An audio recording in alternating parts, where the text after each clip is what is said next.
we scheduled this press conference because we thought that it's important to update our community on the progress of the investigation, number one, and where we're at this point, what we know. So to start this update, we'll add that we had an additional victim overnight. It was a 70-year-old female who had been struck by shrapnel while in her car. She took herself to the hospital and she was treated and released. So that's good news. Of the multiple crime scenes that everyone was working yesterday, we are down to 2. So that's also good news. With that being said, I have to again, thank all the local law enforcement, the state officials and the federal officials that came. The resources that have been made available to us is just astronomical and just absolutely appreciate it. We also appreciate all the thoughts and prayers from our West Texas community, from the state of Texas and from the United States. Those thoughts and prayers have been pouring in, and those are much appreciated and much needed. I want to go over a short sequence of events for you. A few additional facts that we've learned. So Saturday morning, our suspect went to work at Journey Oilfield Service. He was there for a short time and was terminated by his employer. Right after that firing, he called 911, Odessa Police Department's 911, and so did his employer. And basically they were complaining on each other because they had a disagreement over the fire. He then leaves employment. He leaves his employers before our officers get there. At some point in that, let me back up, not at some point, but a short time before he makes contact with the DPS trooper, he actually calls the FBI National Tip Line, but makes no threats of any type of violence. The DPS trooper contacts him not knowing any of this and attempts to make a traffic stop for a traffic violation. Again, there's no such thing as a routine traffic stop. The subject then proceeds west on I-20, while on I-20 shooting at innocent civilians, creating victims. He enters the city of Odessa and makes his way to 42nd Street here in Odessa, and again shoots multiple civilians, creating victims. In the area of the 3800 block of North Adams, North Dixie, he encounters a postal employee in a postal vehicle and hijacks that vehicle and creates a casualty there. He then continued, let me back up again.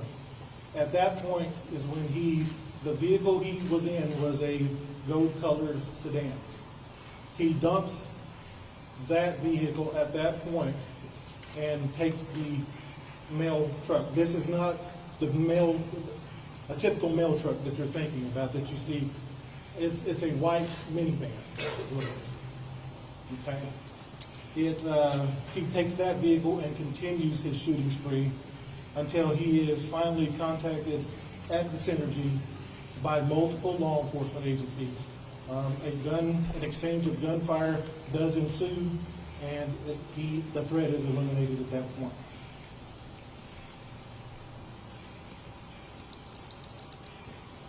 Please understand that this has been a tremendous collaborative effort.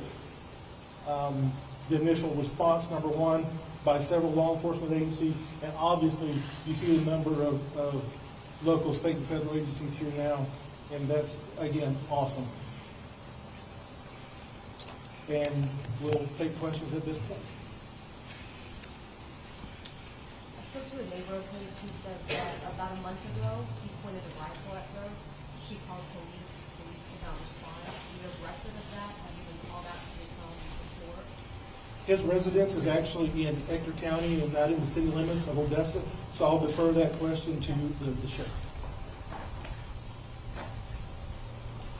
We can't find any reports of her calling in at this time. We're researching that.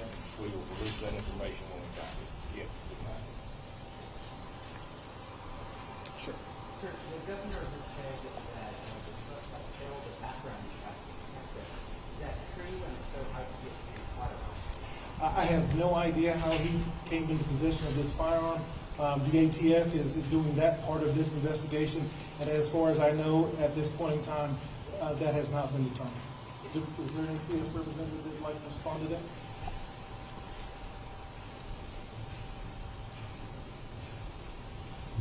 ATF, in partnership with the FBI, DPS, and all the other federal and local agencies, are aggressively following up on the source of the supply of the firearm release. This time, we release information as soon as we get to the point where we can, will be released. Can you confirm that what the governor said, that he failed a background check? The background check was run through National Institute Criminal System, the NIC system. NIC system did work. He did apply to get a gun. He was denied a gun. What's your name, sir? John Lester. For the chief, Yes. can you explain what happened in the in-between? So the morning there are complaints filed against him, and there's obviously arguments between an employer. What happened between that time and the trooper incident? There are reports of people citing him with a with a rifle. Those reports did come in. Officers did respond to those areas, and he was just gone. We were unable to locate him. Was it hard to keep up with him and how quickly he was moving? Absolutely, it was. What was the nature of the dispute with the employer? I can't tell you that at this point. There was a disagreement, and again, he was terminated from employment. That's all I can tell you. Follow-up, were the employees have to evacuate the premises out of fear that, was there any reason to believe he was coming back to that location? My understanding is they did not evacuate. So following up on that, how long was he employed by this person that had fired him? And was he fired from a previous position within the past few weeks or months? I don't have that information for you right now, but we will follow up with that and get that to you. I believe that is I have heard that is probably true, yes. That he had been previously fired from a different position? From a different employer. Yes. So it was just a coincidence that they pulled him over for a traffic stop, or they were looking for this gold conduct, or they were worried that he was... The trooper, my understanding is the trooper pulled him over for a traffic violation. They were not actively looking for this particular vehicle. Chief, right over here. Yes. He called this FBI tip line. What exactly did he tell them? And a follow-up Go ahead. I'll let FBI take that.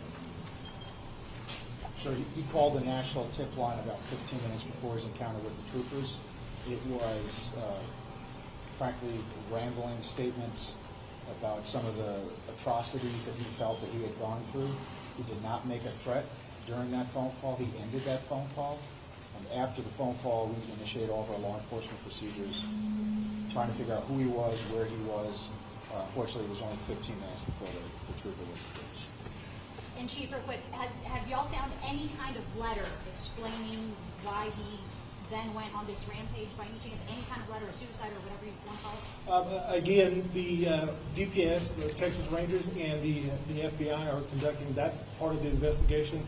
And to my knowledge, that nothing of that sort has been found. What did he tell 911? It's a rambling statement. Absolutely. He rambled a lot in all of his contacts. But no threats. No threats. Chief, Yes. when the suspect pulled into the city, were officers always on that location? And how long was it from the time that he pulled into That's part of the ongoing investigation, and I would say it was a very short amount of time from the time he pulled in there till the gun started exchanged, but it's still, that's some information there that is still being sorted through. The suspect had a criminal history. Tell us about that. Tell us whether that was stopped owning a firearm. The criminal history, we can't be specific about his criminal history. I will tell you the interactions that he's had with the Odessa Police Department have been of very minor incidents that would not have had any impact on this ability on file. Can you tell us what time he was at Cinergy and stopped, so we have an idea of how long this went on? Again, I can't give you the exact times at this point, that we're still parsing through all of that. 2 time, 4 o'clock, 5 o'clock? I don't have that with me, I'm sorry, I apologize. Sir, regarding his dispute with the employer, was there any idea why he needed law enforcement to intervene in that dispute? Why it was a matter for law enforcement to, for him to direct that? Well, obviously, and I can't speak to his motives, why he called,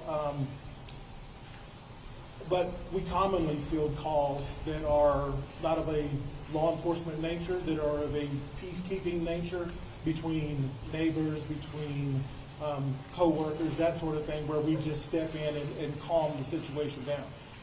Blessed are the peacemakers, right? We've got time for about 3 more questions. So give us 1 minute. We're going to take them by the showing of hands. We'll go with number 1 in the green shirt, number 2 back here, and number 3 in the blue shirt. So number 1, go ahead. All right, Chief, yesterday we spoke about how this is a multi-agency effort. Yes. There are some concerns that there might have been some issues with sharing information. Could you address that? I don't have any concerns with sharing information. I don't know where that came from, but that didn't come from me, so I've had no issues with that. Where did that come from? We were just told that there were some issues with the encrypted reports and sharing information, so. To my knowledge, I have had no issues. Was there a bolo issue? Or like, and was? We have. We're going to go with the second question we have over here. I think what she was trying to say was, when listening to the scanner recordings after they were released, I think there was some trouble communicating with NPD and OPD, maybe because of the encrypted messages that were in there. Do you guys ever plan on maybe sharing your radio stream at all? It's funny that you ask. I've had conversations with Midland Police Department over joining the radio system. So yes, that is something that should happen in the future. And last question, the gentleman in the blue shirt. Yeah, Chief, quickly, I'm just wondering if you could tell us whether there's any evidence of planning, whether it happened on Liquid already when he was fired on Saturday morning, and also just wondering what have you seen before? The first part of that question, so 2 questions, right? So you cheated, but the first part is that, as far as motive and if he had those weapons with him, that is a part of the ongoing investigation that we just don't feel comfortable talking about at this point. Motive, again, who will ever know what motive is, because the only way to determine that is if we can talk to him, and we can't. Our 2 ongoing scenes, I'll defer that to. You good? I believe it's Freedom Pontiac and Cinergy. Yes. Still ongoing, Yes. still active investigation. So is the home still being searched? That would be I'm sorry, I couldn't hear your question. Is his property still being searched? No, we completed the search of his property yesterday. We're going through that. I know a number of you have been out there. It's a very strange residence. It's very small. I can tell you the conditions reflect what we believe his mental state was going into this. Again, just to echo on something that the chief said, he was on a long spiral of going down. He didn't wake up Saturday morning and walk into his company and then it happened. He went to that company in trouble. Probably been in trouble for a while, which is why we've been reaching out. I talked to some of you yesterday about we really need the public's help to reach out to us when they see people in that downward spiral that may be on that road to violence. And part of that too, holding some documents here. If you go to the FBI.gov website, there's a whole section there on active shooters. We just released a very detailed analysis of 62 active shooters in the last number of years that really talk about this road to violence and this unfortunate condition where these people are in trouble and they continue to go down a road of some mental problems. Is it true that you didn't have electricity and running water in the property? I don't know if that's accurate. to be honest. So with the FBI. That's it, that's all. Yeah, we did. Everyone's. Well, I think. Sir, it's Christopher Combs. I'm the FBI Special Agent in charge. Thank you. We're out of time, but if you'll remain seated for just a minute, we'll give you some instructions. Thank you all very much for attending.